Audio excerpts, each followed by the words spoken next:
Election की तैयारियां जोरों पर और हर तरह के लीडर्स जो हैं आज दिल्ली में आपको मिलेंगे, क्योंकि आम आदमी पार्टी की बात करेंगे। आम आदमी पार्टी लगातार कैंपेन कर रही है और प्रेस कॉन्फ्रेंस भी दे रही है। इस बीच हमारे साथ है मौजूद यहाँ पर महराज मलिक, जिसको जम्मू कश्मीर से आम आदमी पार्टी के कैंडिडेट जिन्होंने जो है जीत हासिल की थी। आज ये आम आदमी पार्टी के हेडक्वार्टर पे हैं। अभी एक प्रेस कॉन्फ्रेंस से बाहर निकल के आए।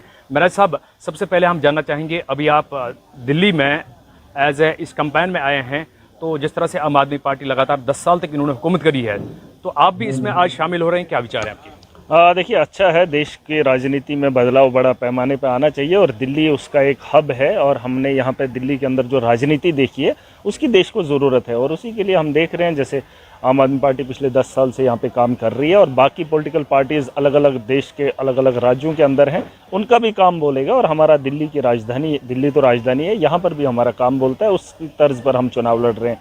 जिस तर्ज पर आज प्रेस कॉन्फ्रेंस हुई, भाजपा अपना काम नहीं गिना पा रही है और इसलिए आज हमने वो उनके जो सारे मैनिफेस्टो थे आज हमने वो दिखा दिए, जनता को, मीडिया को दिखाया। वो तो अपना काम खुद दिखा नहीं पा रहे, एक दूसरे पे इल्ज़ामात लगा रहे हैं। देश के अलग अंदर और भी ऐसे राज्य हैं जहां पर इन लोगों की सरकार है, चाहे कांग्रेस की बात करो या भाजपा की बात करो, वही तो इस वक्त अखाड़े में। लेकिन वो अपने राज्यों की बात क्यों नहीं करेंगे, वहाँ पर ये चीज़ें क्यों नहीं करेंगे? जैसे बीजेपी आज बता रही है हम ऐसा करेंगे, उनका तो हमने बता दिया पिछले 10 साल में उन लोगों ने क्या करा है। 2 चुनाव हुए अभी तक जो हैं आम आदमी पार्टी के, जिसमें से 62 और 67 सीटें लिया आज तक।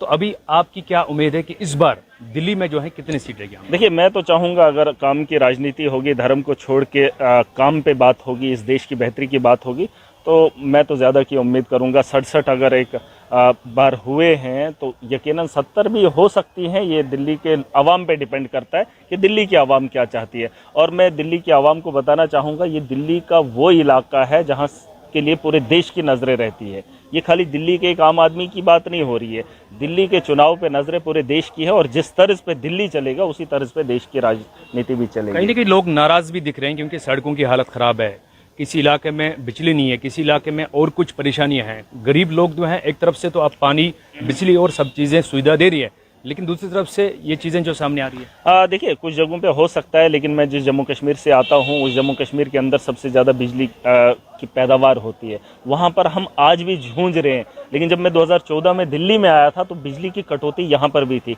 और जब दिल्ली में फिर से आता हूँ तो आज कटौती उतनी नहीं है। हाँ, कुछ जगहों पे हो सकता है, नहीं है, वहाँ पर भी काम किया जाएगा, ऐसा नहीं। लेकिन ज़्यादातर इलाके के अंदर, दिल्ली के अंदर रिफॉर्म तो आया है, चेंज तो आया है। चाहे पानी की बात हो, बिजली की बात हो, हेल्थ की बात हो, एजुकेशन की बात हो, उस सेक्टर में दिल्ली के अंदर काम हुआ है। और राजधानी में इन कामों की ज़रूरत आज से पहले थी, लेकिन आज से पहले भी नहीं किया था। 10 साल के अंदर अगर इन चीज़ों पे काम हुआ, और अगर तीसरी बार, मुझे तो लगता है तीसरी बार सरकार बनाई है, क्योंकि 14 में भी चुनाव हुए, 15 में हुए, 19 में हुए, तो 3 बार तो यहाँ पर सरकार बनाना एक बहुत बड़ी बात है। और इन मुद्दों पर यहाँ अगर दिल्ली जैसी राजधानी के अंदर इन मुद्दों पे चुनाव लड़ा जा रहा है, तो आप देश के अलग अलग राज्यों का अंदाज़ा लगा सकते हैं, जिसमें हमारा भी आता है जम्मू कश्मीर। और जम्मू कश्मीर के हालात भी वैसे हैं, कुछ जगहों पे जहां कमी है उसको पूरा करेंगे, इसीलिए तो चुनाव में आ रहे हैं। तो अभी जो है आप कैंपेन में शरीक हो रहे हैं, हिस्सा ले रहे हैं? हाँ, बिल्कुल, क्यों नहीं। देखिए, जम्मू कश्मीर से आता हूँ, मन तो नहीं लग रहा था, दिल्ली के अंदर चुनाव है, इसी दिल्ली से प्रभावित हुआ हूँ, क्योंकि दिल्ली के लोगों ने जो काम किया था, अरविंद केजरीवाल जी को जो मौका दिया है, और उसके बाद जो दिल्ली के हालात बदले हैं,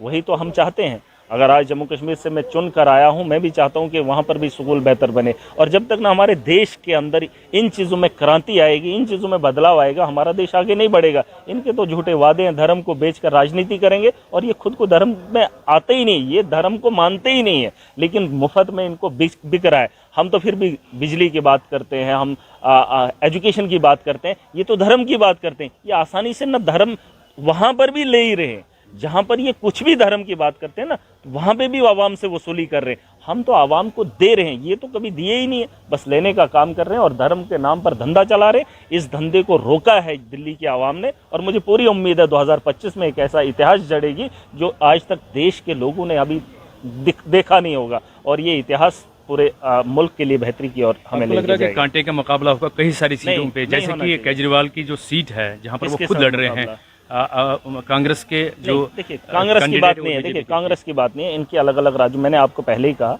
हम एक हिंदुस्तान मुल्क में रह रहे हैं, और दिल्ली जो है यहाँ पर यूनियन टेरिटरी है और ये राजधानी है। मैं आपको बार बार यही कह रहा हूँ, अलग राज्य भी हैं जहाँ इन लोगों की सरकार है, बगल में यूपी है, वहां पर 2500 क्यों नहीं देंगे? इन्होंने कितने वादे किए, उनका तो मैनिफेस्टो हमने डाल दिया है। बीजेपी अपने मैनिफेस्टो को छुपा रही है और हर चुनाव में नया ला रही है।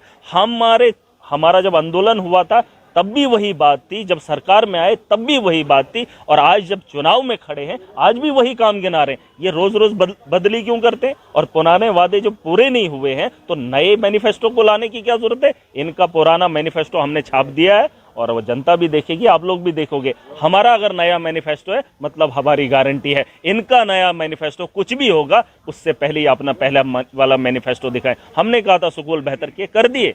आपको अगर शौक है, मीडिया को शौक है, चले जाए दिल्ली के स्कूल देख ले। हमने बताया था हम हेल्थ में बेहतरी लाएंगे, लाई हमने हेल्थ का इंफ्रास्ट्रक्चर बेहतर किया। इन्होंने बोला था 15 लाख, जिस पर 2014 का चुनाव जीता, कहाँ है 15 लाख? इनने कहा था 2 करोड़ नौकरियां देंगे, कहाँ है? क्या ये सवाल आप इनसे नहीं पूछेंगे? हमने जो वादा किया पूरा किया। इस बार हम कह रहे हैं 2100 देंगे। अब इन्होंने वहां पे और ज्यादा बढ़ा के 400 रुपया बढ़ा के 2500 कर दिया। इनकी बात पे कौन यकीन करेगा? किताब आपने दिखाई, पन्ने जिसके खाली थे और हम समझ रहे थे कि इसके बाद जो लिखा होगा कुछ, तो इसका ये क्या दर्शाता है? ये मोदी जी पढ़ा रहा है और ये मोदी जी की पढ़ाई हुई किताब है। आपको क्या उसमें नहीं दिखा कुछ? वो खाली नहीं है। अच्छा। मोदी जी का अगर उनके चश्मे से देखेंगे तो सब दिखेगा, क्योंकि उसी तर्ज पे देश के अंदर राजनीति हुई है और वो किताब खाली नहीं है। वरना तो फिर मोदी के वादे खाली हैं, फिर 10 साल के काम उनके खाली है। या तो ये बता दो ना उनने अपना काम नहीं किया। वो खाली किताब नहीं है, उसके पन्ने सफेद नहीं है, बस देखने की जरूरत है। जब आप बारीकी से उस किताब के अंदर घुसोगे या उसे खोलोगे, पढ़ोगे, तो आपको उनकी उपलब्धि है उसमें दिखेंगे। इस चीज को जो कमियां रही आपके सरकार में, यहाँ पर जो दिल्ली में सरकार है, उनकी कमियां रही है गरीबों के साथ, आम लोगों के साथ, जो भी चीजें रही है बाकी, देखिए इस बार काम नहीं करेंगे ना। अब जो काम बचा है तो वो तो करना ही है। आप अगर एक मकान बना रहे हैं, उसमें किसी छत के कोने में अगर थोड़ी सी कोई छेद होगी तो उसको ठीक करने के लिए तो वक्त चाहिए। आपको तो मौका मिलेगा। अब आप बोलेंगे मकान हमने बनाया है, थोड़ी सी कहीं पे ऊंच नीच होगी, पेंटिंग डेंटिंग का मामला होगा, उसमें रिपेयरमेंट होगा, मैं ये नहीं कह रहा हूँ। लेकिन पूरे मकान को तामीर करने के लिए हम नहीं कह रहे।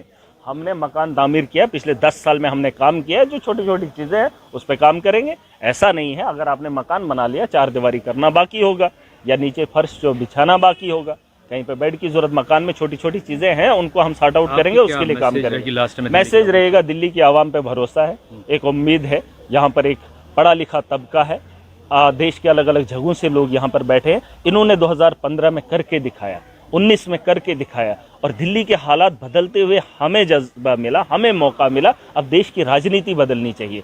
ठीक है, अब देखेंगे, वक्त का इंतजार कीजिए और मुझे पूरी उम्मीद है। हमारे साथ महराज मलिक एमएलए डोडा, जो आज दिल्ली आए हैं और यहाँ पर जो है कैंपेन में हिस्सा ले रहे हैं। उनका साफ तौर पर मानना है कि जिस तरह से दिल्ली में पिछले 10 साल तक काम हुआ है और आगे भी काम करेंगे, तो लोगों को चाहिए, इनका मानना है कि लोग हमें ही वोट देंगे, हमें उम्मीद है कि हम कामयाब हो जाएंगे। लेकिन कई बार जो है ऐसा भी है कि हर किसी पार्टी दूसरी पार्टी पे निशाना साधती है, लेकिन इस तरह की चीज़ें जो है सामने आएंगी और ये वक्त ही तय कर सकता है कि 5 फरवरी को जब वोट डाले जाएंगे, 8 फरवरी को जब यहाँ पर रिजल्ट सामने आएगी, कौन दिल्ली पे करेगा राज, कौन दिल्ली का सीएम होगा, ये आने वाला वक्त ही तय करेगा। एनए न्यूज़ के लिए कबीर गिलानी, दिल्ली।